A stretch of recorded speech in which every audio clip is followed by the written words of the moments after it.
I arrived at Murray Hill with rain in my collar and a letter that smelled of smoke and fear. The writer begged me to look into a disappearance.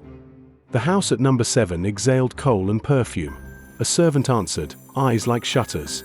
She said the maid vanished between dusk and curfew, leaving a smear on the sill. I leaned to the sill, fingers tasting soot. The smear was not blood but black grease, and beneath it, a tiny stamped token I had seen once before at a market by the gasworks. Neighbors muttered about late-night processions, low laughter, and a carriage with no lamp that smacked the road in unnatural silence. Fear smelled like coal and wet wool. I traced the token back to an ironmonger near the gasworks. The proprietor's jaw clenched when I asked. He pointed to the river as if it had answers and teeth. At the gasworks embankment, a single lamp sputtered. Beneath it I found scuffed boots, a torn apron, and a scrap of a ledger page with a name half-blotted, Murray Hill Improvement. The alley beyond the embankment smelled of brimstone and riverweed. A man in a Macintosh offered a nod, then fell silent as if it were a threat. I kept walking. At the back of a cooper's yard, I found a boarded doorway pried open. Inside, barrels breathed stale hops and something sweeter. Perfume gone rancid. Footprints led to a hidden stair. Up the stairs, a room smelled of curdled lavender and iron. A ledger lay open, the same half-blotted name, plus payments listed under Rogers and Mrs. Halcombe.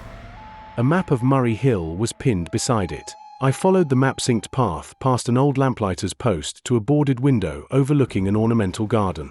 A carriage wheel left crescent marks in the soil like signatures. A neighbor recalled seeing Mrs. Halcombe argue with a man in a dark coat. She mentioned midnight meetings near the old pond where frogs sounded like clipped laughter and a dog kept watch. I waded through mud to the pond and found a button stitched with an unfamiliar crest. It bore the same initials I had seen in the ledger. Whatever happened here involved more than a runaway maid. I called upon the Halcombes beneath a chandelier that had not been lit in years. Mrs. Halcombe's perfume filled the air like a question. She denied knowledge but trembled at the crest. Her husband, a man of polite hands and thin patience, kept glancing at a portrait above the fireplace.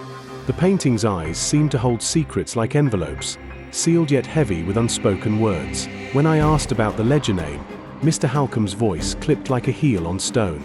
He claimed ignorance, then excused himself to fetch tea, leaving the portrait's gilded frame slightly ajar. Behind the frame, a cavity hid letters tied with black ribbon. One was addressed to Rogers and detailed payments and threats, mentioning a hidden ledger kept in a carriage trunk at the stables. At the stables, the groom swore he'd locked the trunk. The lock had been picked with a tool that left iron dust like a fingerprint. Inside, a ledger listed payments, names, and a reference to Dawn on the embankment. The ledger tied Mrs. Halcombe to a clandestine fund. She confessed to secret meetings but swore she never harmed a soul. Her tears tasted of coal smoke and guilt. The ledger pointed to a rendezvous at dawn. Dawn found me on the embankment with fog as company and the ledger warm in my satchel. A carriage glided like a drowned fish. A man stepped out carrying a lantern that did not belong to any lamplighter.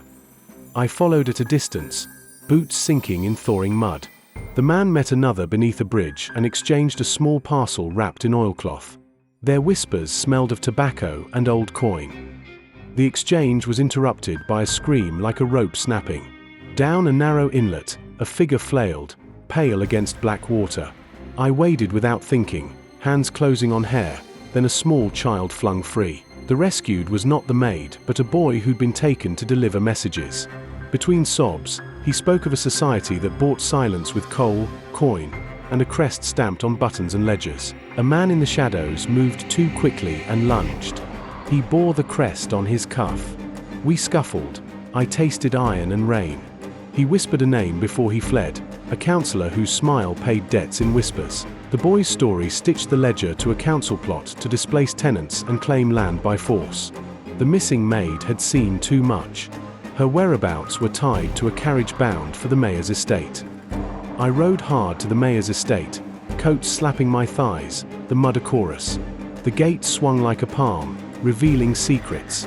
Inside, servants whispered that the mayor kept late counsel with masked guests. In a conservatory smelling of wet glass and citrus, the ledger finally met its witness, the mayor's clerk, who confessed with shaking hands.